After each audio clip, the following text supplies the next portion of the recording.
Muito bom dia, queridos ouvintes. Aqui é o Rodrigo, o seu apresentador do nosso incrível programa QuímicaCast. Hoje nós iremos falar com a senhorita professora Juliana. Mas lembrando, nada disso seria possível sem a ajuda do Colégio Nossa Senhora Aparecida. Então, antes de mais delongas, agradecemos do fundo do coração à escola nos auxiliar nesse projeto incrível que é o QuímicaCast. Bom, queridos ouvintes, caso vocês não saibam quem é a nossa querida convidada professora Juliana, vou dar um breve resumo. Ela cursou na Universidade Presbiteriana Mackenzie no curso de Química em 2010 e em 2014 se formou. Também fez bacharelado e licenciatura.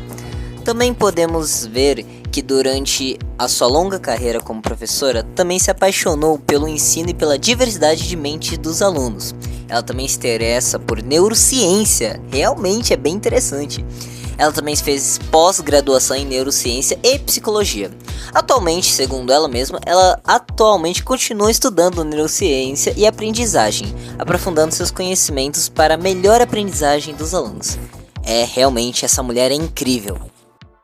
Bom, depois de falar dessa incrível convidada, vamos iniciar o tema do QuímicaCast hoje. Como alguns podem saber, outros não, falamos sobre desastres químicos que ocorreram pela humanidade que pode ser que você, caro ouvinte, não saiba. Hoje, eu e minha equipe reunimos um desastre que ocorreu na Minamata, no Japão, entre 1950 e 1960. Para iniciarmos nossa entrevista, querida professora, a senhora, antes de vir aqui no QuímicaCast, já tinha ouvido falar desse desastre ambiental? Olá, caro ouvinte do QuímicaCast, bom dia, boa tarde, boa noite. Primeiro eu quero agradecer à equipe e ao Rodrigo pelo convite, pela confiança na minha expertise. Muito obrigada. Bom, então a pergunta era se eu já tinha ouvido falar sobre o desastre em Minamata. Olha, primeiro eu vou parabenizá-los porque a pesquisa foi intensa, né? Porque esse caso aconteceu em 1956 e foi um caso aí marcante de um desastre ambiental. Eu já tinha ouvido falar, mas nunca com tanta profundidade. Então vamos lá ao assunto que vai ser muito interessante. Bom, queridos ouvintes, a equipe do QuímicaCast preparou um resumo para vocês, queridos ouvintes, que não saibam o que ocorreu no desastre de Minamata. Basicamente, houve a liberação de mercúrio na água, contaminando a cadeia alimentar aquática da região. O responsável por essa liberação foi uma empresa chamada Shiso Corporation. Tivemos diversos impactos, tanto de animais e plantas aquáticas e terrestres, e também da intoxicação de humanos, que usufruíram da pesca e do alimento vindo da água. Cerca de 5.000 pessoas foram afetadas e 900 mortes foram registradas. Depois disso, as leis ambientais no Japão, mais ou menos na década de 70 e de 60, foram implementadas. Porém, nossa querida convidada, uma pergunta para você. Você acha que se tivéssemos leis sobre controle de poluição da água ou leis de poluição ambiental antes do ocorrido, teríamos como prevenir de grandes desastres como ocorreu em Minamata? Olha, Rodrigo, que pergunta polêmica, né? Porque é uma pergunta que envolve aí vários fatores que eu vou pontuar alguns deles, né? Primeiro, uma lei, ela é criada mediante uma evidência também, né? Então, é uma prevenção de um possível crime, é a punição, né? A prevenção e a punição de um possível crime ou de uma possível infração. Em 1956, não se tinham os estudos, né? Não tinham os laboratórios, as equipes de pesquisas, talvez nem os equipamentos, né? E nem a história pregressa desse processo industrial para estabelecer uma lei que regulamentasse aí o despejo, o descarte de resíduos industriais. Então, o que o homem espera, né? Espera dar o problema para depois analisar esse problema e estabelecer regras, né? para estabelecer padrões limites aí que podem ser dispensados na natureza, no nosso sistema ecológico.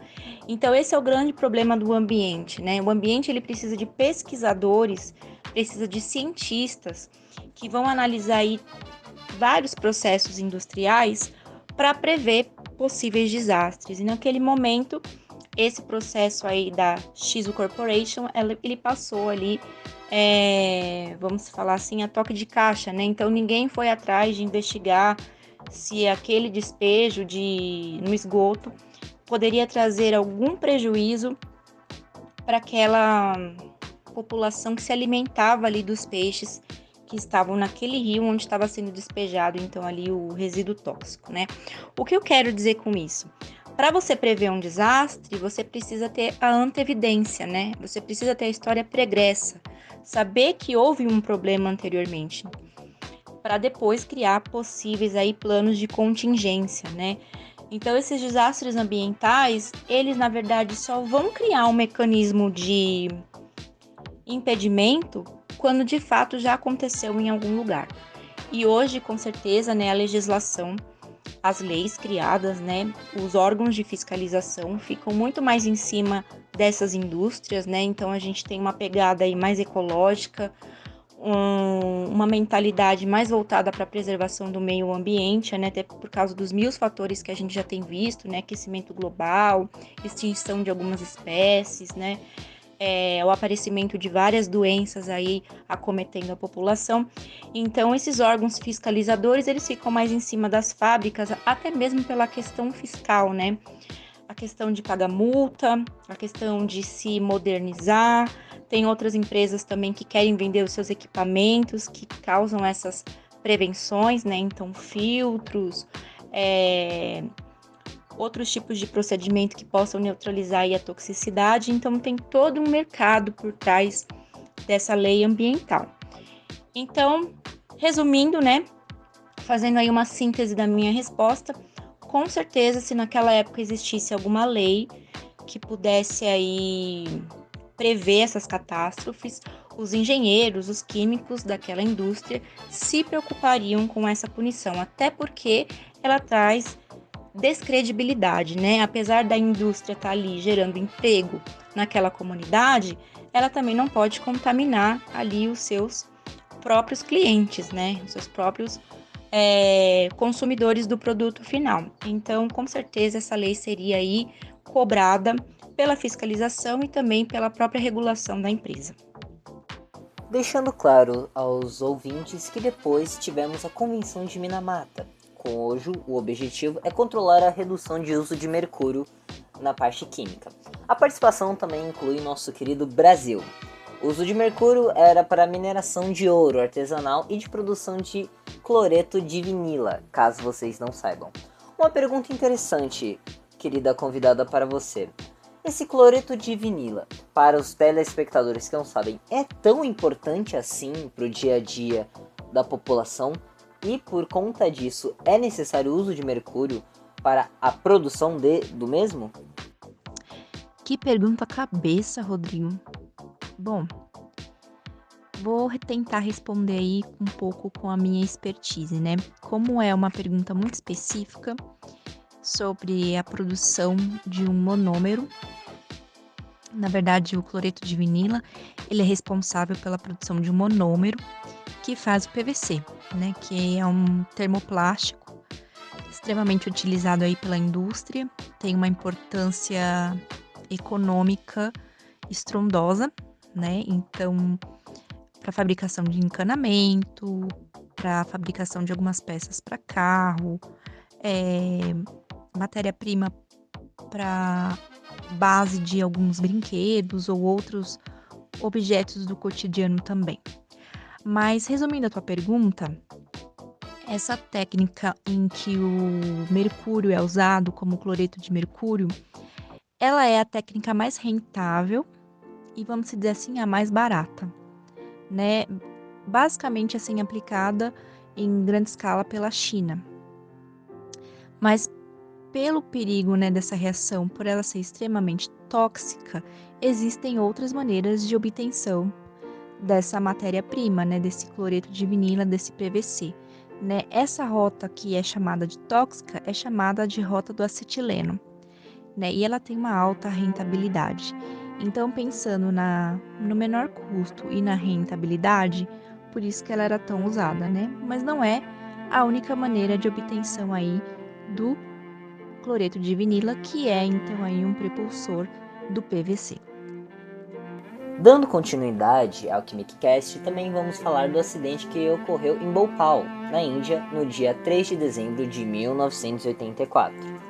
O acidente químico foi relatado com um vazamento de 40 toneladas de isocinato de metila e hidrocianeto. A responsável por isso foi a empresa Union Carbide India Limited. Querida convidada, com o vazamento de 40 toneladas de isocianato de metila e hidrocianeto, o que acontece com o ser humano quando entra em contato com essas quantidades exorbitantes de químicos? Isso mesmo, meu caro aluno, bem enfatizado. Foram 40 toneladas de uma substância extremamente tóxica liberada ali na atmosfera. A comunidade vizinha foi pega de surpresa, né? Porque isso tudo ocorreu na madrugada.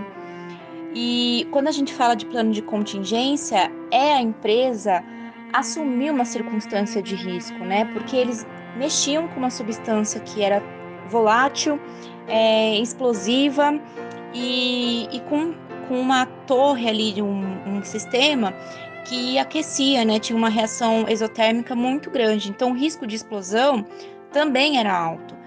E talvez nesse plano de contingência seria, além de ter o alarme dessa fábrica, né, avisando a população a tempo para fugir, né, para se deslocar daquela quilometragem que estava contaminada, também talvez deixar uma ampola, um antídoto ali, ou até mesmo máscaras, né, que impedissem aí a inalação desses gases tóxicos. Então você tem que fazer um treinamento ali para as comunidades vizinhas de uma fábrica que tem aí altos riscos, né? Mas vamos falar então do que ocorre, né, quando tem aí uma inalação grande de uma substância tóxica, né? Primeiro você vai ter aí uma constrição dos brônquios. Então isso vai causar dispneia, né, que é a dificuldade de respirar, que você começa a ter a sensação de que o oxigênio não está entrando e de fato o organismo está com uma outra demanda e o oxigênio não dá conta aí, então, de alimentar essa célula. E essas células aí não sendo alimentadas pelo sistema respiratório, elas começam a morrer, né? Então, o que acontece ali vai ser uma liberação de um líquido que vai causar um edema aí pulmonar. Então, as pessoas praticamente, né, elas morrem aí sufocadas, né? E a sensação de queimação, né, porque tem uma reação cutânea, nós somos todos aí 80% água no nosso corpo, e esse isocianato, ele reage com água, então a sensação de queimação que as pessoas relataram é justamente essa reação com a água do corpo, né? Então foi uma morte dolorosa, violenta, né, que não teve como retardar esse processo. E vamos falar também das consequências que ficaram após esse acidente, né? Então muitas pessoas ainda trazem doenças crônicas após a inalação desses gases, contaminação aí da água subterrânea, dos solos, né, enfim, para plantio, as águas potáveis. Então teve aí toda uma crise. E os responsáveis por essa empresa, eles simplesmente, né, omitiram alguns dados, dificultaram aí a investigação, fugiram das suas responsabilidades, deixando aí essa comunidade, que era uma comunidade aí desprovida de alguns recursos, em vulnerabilidade, totalmente refém dessas doenças. Um dado que deve ser dito é que o impacto desse incidente químico foi muito grave. Nos primeiros dias já tivemos relatados 8 mil mortes e 150 mil pessoas com doenças crônicas por conta do vazamento. A empresa diz que foi uma falha nas medidas de segurança. Para mim, como apresentador, foi uma resposta muito inadequada, já que hoje em dia, em 2024, ainda é relatado a contaminação contínua do solo e da água. Também, em 2006, o governo indiano reconheceu que mais de 500 mil vítimas foram relatadas por conta desse vazamento de 40 toneladas de químicos. Querida convidada, você como professora de química pode dizer mais do que ninguém como a química é muito boa, porém muito perigosa. E eu queria saber de você, a sua opinião, como uma grande empresa com milhares de dólares para poder gastar em toneladas de químicos teve um erro de segurança, segundo os mesmos, tão grotesco. Eu não consigo imaginar como isso é possível. Mas, reformulando minha pergunta, você acha que realmente foi possível um erro de segurança ou foi desleixo da empresa ao trabalhar com produtos altamente químicos? Você, com a sua opinião, diria isso ou não? Foi desleixo ou foi um erro humano? Muito bem descrito aí todas as consequências desse acidente de Bonfal, Rodrigo. E a pergunta é, né, foi aí um erro humano ou foi realmente algo inevitável? Bom, eu vou dar a minha opinião, né? Para quem já trabalhou na indústria, para quem já teve essa vivência aí de chão de fábrica, de circuito industrial, a gente sabe que nem todo funcionário está atento, muitas vezes, ao que está fazendo, né? Ou até mesmo não está bem treinado ou bem equipado para perceber certas irregularidades ali do sistema que ele está operando, né? Então, qualquer distração, qualquer falta de sensibilidade ali num sensor, num dado, ele pode gerar um acidente em grande escala, né? Porque como a gente viu nesse acidente de Bhopal e outros acidentes também ambientais, de catástrofes ambientais, eles vão escalonando de forma muito rápida. Então, não tem como você fazer a contenção depois desse grande problema. Então, a minha opinião, Rodrigo, é uma junção, né? Então, a gente junta aí a possibilidade do risco, como a gente já sinalizou, né? Essa fábrica, ela trabalhava com uma substância que era tóxica, explosiva, inflamável. Então, ela tem aí uma circunstância de risco sobre ela. Então, as medidas de segurança, elas têm que ser mais rigorosas, elas têm que ser mais fiscalizadas, né? Então, tem que ter a equipe ali do CIPA em cima, né? Usa o equipamento de proteção, esteja atenta ao sistema, aos sinais de alguma discordância aí, né? Mas a gente também pode falar do erro humano, que é, no caso ali, o funcionário que está trabalhando muitas horas, pode ir aí estar sonolento, pode ter saído para ir ao banheiro, pode estar num dia onde a pessoa está enferma e talvez não esteja ali com a sua cognição extremamente ativa, que são erros humanos, né? Assim como ocorrem acidentes de carro, justamente por um lapso ali de percepção e de concentração, pode acontecer também com o processo industrial. O que é interessante, né, na minha opinião, é sempre ter mais de um funcionário operando o mesmo sistema, né? Não tem como deixar uma pessoa responsável por uma circunstância ali que é tão arriscada. Então, essa é a minha opinião, né? As empresas têm que pagar aí, então, mais funcionários para estar operando esses sistemas de risco, tem que ter mais sensores de alerta, né? Mais sinalizadores ali de possíveis problemas naquela operação e também a empresa tem que aumentar aí, então, a fiscalização e aumentar até mesmo os equipamentos de segurança, né? Até como eu disse aí, a sinalização de problema, a empresa tem que se equipar melhor. Então, houve aí toda uma junção, né? Quando a gente fala dessas grandes catástrofes ambientais, esses desastres, a gente sempre tem essa combinação de fatores, né? A indústria que não se preparou para essas possíveis ocorrências e um funcionário que talvez sobrecarregado não deu conta ali de observar esse processo industrial.